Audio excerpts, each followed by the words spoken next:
Fantastic. Okay, good morning, everyone. Our apologies for the delay. We had some technical difficulties on the part of the family. We are all here now. We are all so pleased to be here in this space. Good morning, everyone. My name is Rebecca Ying. I'm a family lawyer based in Toronto, and I'm also a member of the activist organization We Have the Right to Be Right. I'll be your host and moderator for today's press conference. We are here today to hold space for Syesha Mercado and Tyron Deener and their family members, as well as their legal team, to speak with you about their quest for justice to bring their two young children back to a loving home. We first would like to facilitate a moment of silence for families in this city, state, country, and worldwide who have been unjustly and forcibly broken by an often unforgiving and powerful legal system. We send our solidarity, strength, and support to each and every parent, child, and family member who has been involuntarily separated from a loved one. There will never be enough prayers, meditations, and well wishes for the grieving families like this one who have been traumatized by an imperfect, insensitive, and often violent system.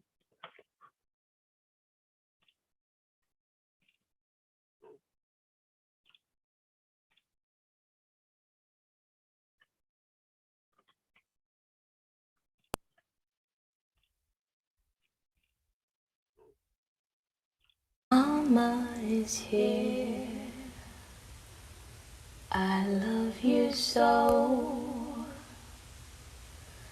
Papa is here. Mama is here.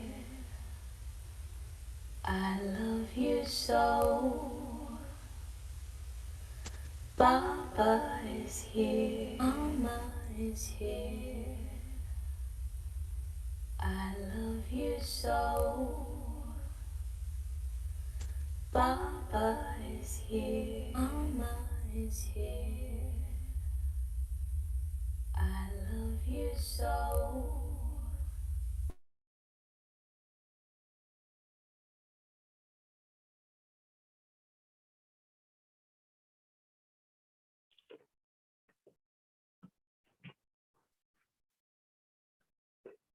Today, we are hoping to spread awareness and gain momentum while amplifying this family's voice and facilitating access to their legal and media teams. This morning, we will start off our meeting with a message of support from Jasmine Rand and Benjamin Crump, national civil rights attorneys for the families of George Floyd, Ahmaud Arbery, Trayvon Martin, and many more. Good morning, Benjamin. Good morning, Jasmine. Attorney Rand will start. Good morning. First, I want to say that we are honored to stand beside Syesha and Tyron to fight for them to safely reunite with their child. We are equally honored to stand beside two great attorneys, Derek McBurrows and Louise Baptiste, in this fight to reunite these children with their parents. Attorney Crump and I, as many of you know, have fought for many mothers and fathers throughout our nation who have lost their children's lives to systemic racism, including Trayvon Martin and Michael Brown, and most recently, the families of George Floyd. Typically, we are fighting for a child that has already been lost. Their lives have already been lost to systemic racism. But we are equally committed to fighting systemic racism in all of its forms and wherever it rears its ugly head. Today, we are going to focus on these two loving parents, Syesha and Tyron, who have been deprived by CPS of their children. And I want to introduce next Attorney Benjamin Crump, who is one of the world's really leading civil rights leaders, who was recently dubbed by Reverend Al Sharpton as Black America's Attorney General. And we want Syesha and Tyron, this legal team, to know that as a collective of attorneys, activists, and artists, that we are committed to standing together to break every chain of systemic racism that plagues our nation, whether it's through police brutality, through education, in our healthcare system, and in depriving families of their most fundamental right to raise their children in a safe and loving home. Syesha and Tyron, we're here to stand beside you And beside your attorneys, Derek McBurrows and Luis Baptiste, we commit to reuniting you with your children. Attorney Benjamin Crump. Thank you, Attorney Jasmine Rand and Attorney Rebecca Ying. And certainly to all the activists, Darnisha, it is important that we are united. The world knows we're united in this, that we will stand up for our children, that we will speak up for our children, and that we will fight for our children. Because if we don't fight for our children, we can't expect anyone to fight for our children if we don't fight for our children. And so to Syesha and Tyron, we're with you. They had their 2 children removed from their loving home, a son, and most recently, their newborn daughter. We have all seen the video that went viral of the police taking their newborn daughter from her mother's arms on the side of the road without wearing masks, making a spectacle out of this Black family and publicly dehumanizing them. We have seen the systematic racism too often that when our children, Attorney McBarrows, become early teens, they are targeted by the school to prison pipeline. And because of the systematic racism and oppression that Attorney Rand talked about, they make up the prison industrial complex disproportionately. But this morning, Attorney Lanita Baker, we're having to literally fight them from taking our Black babies. They didn't even get to be Black teens before they got caught up in this trap of intellectual justification of discrimination where whether it's DCF or it's the Department of Corrections, they are justifying taking our Black children from us. And this we must defend. And so that's why I'm proud to work with these young lawyers, these young activists, the National Bar Association, all standing united to say our children's lives matter and Black lives matter, whether DCF or Department of Corrections. Tyron and Syesha, we are here to fight with you to the end until we can get your children home back safely to you all. And I thank you again, Attorney Rand, Attorney McBarrows, Attorney Yin, and all the found attorneys who are giving of their time and energy for something that's not just about Tyesha and Tyron, but it speaks to issues to the larger society here in America and the world. Thank you. Thank you so much, Attorney Crump. And thank you so much for making time to join us this morning. I know you have a very busy schedule, and I believe that the press will say and the panelists will say goodbye to you now. So thank you again for making the time today.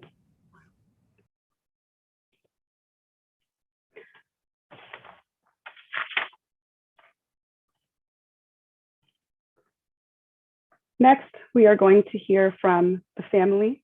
The family is going to say a few words about what has been happening to them on a daily basis, the experiences that they are having, how they're feeling, any messages they would like to give to family, friends, and loved ones, as I know that the family has been inundated with support and it's absolutely an overwhelming time. And we are most delighted to give them a platform to share their thoughts and feelings and their messages widely. So I will invite Syesha and Tyron, the parents of the 2 children that Attorney Crump was just speaking about, to the stage. Yeah, we would just like to share just gratitude and appreciation to everyone, you know, just inside our country and outside our country that's reached out to us and gave us unconditional support to know that there has been an extreme injustice that's been done towards our family. And all we want is our babies home, and to have the people that are responsible for taking our babies hold them accountable. So we just want our babies back. And then we also want to show gratitude and appreciation to everyone that's been here supporting us and can clearly see what has been done to us.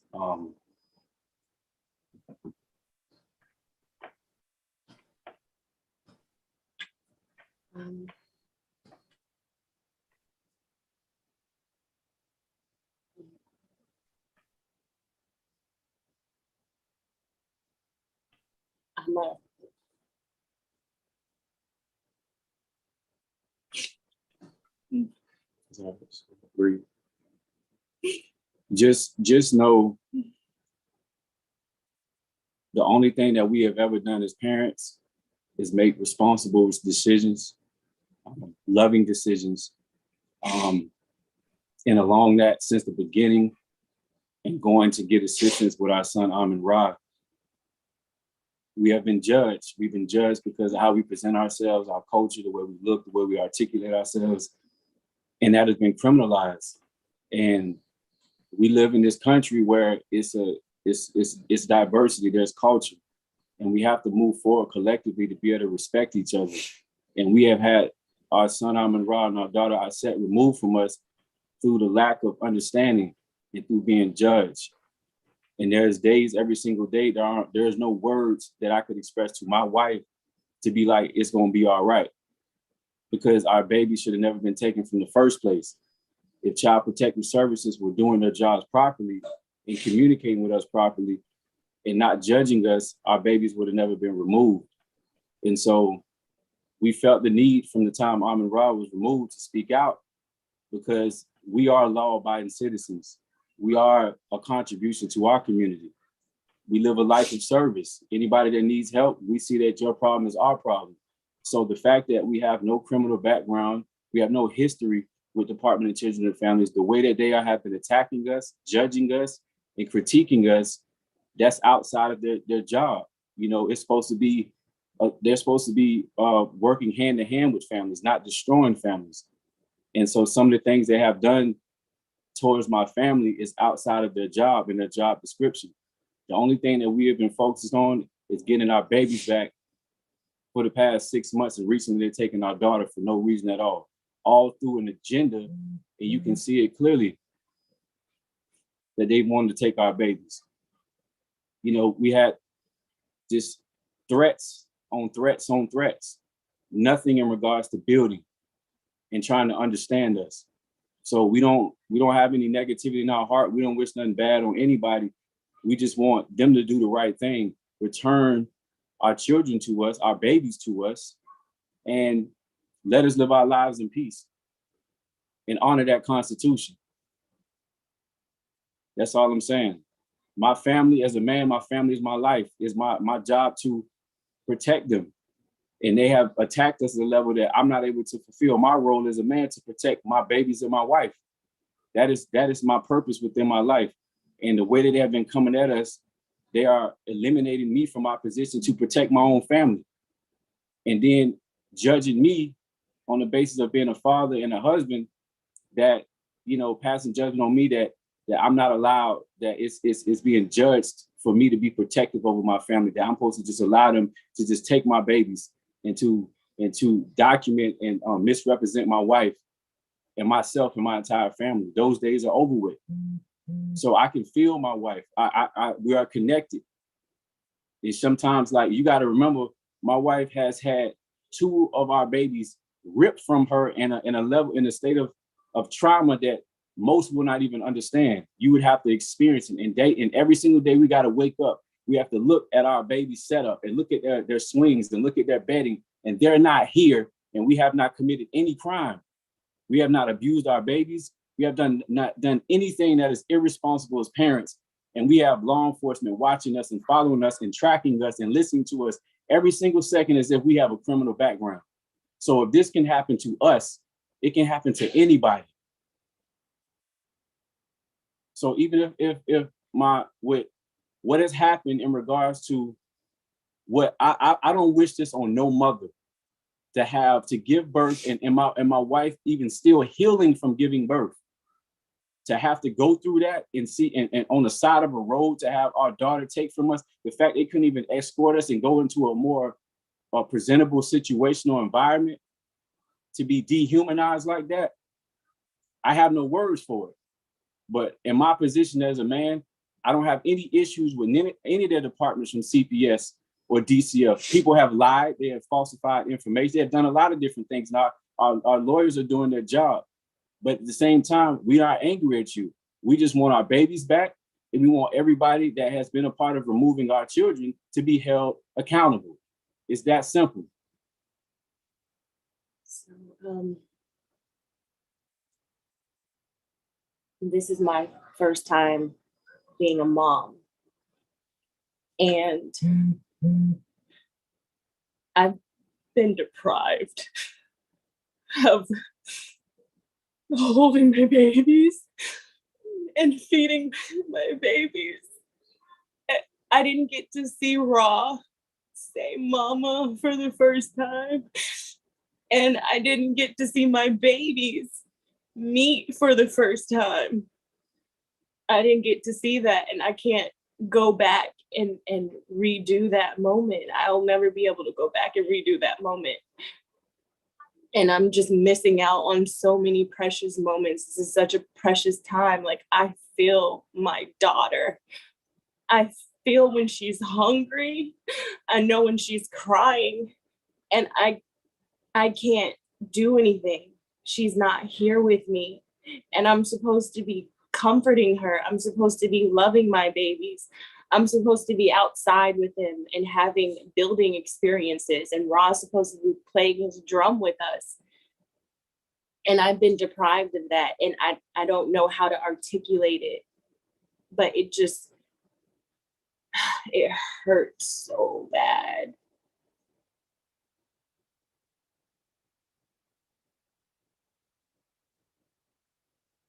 So the only way we get through is literally, there's just a strength that comes every day to get us through the day. And we just stay focused on them being home. And that's all we can do.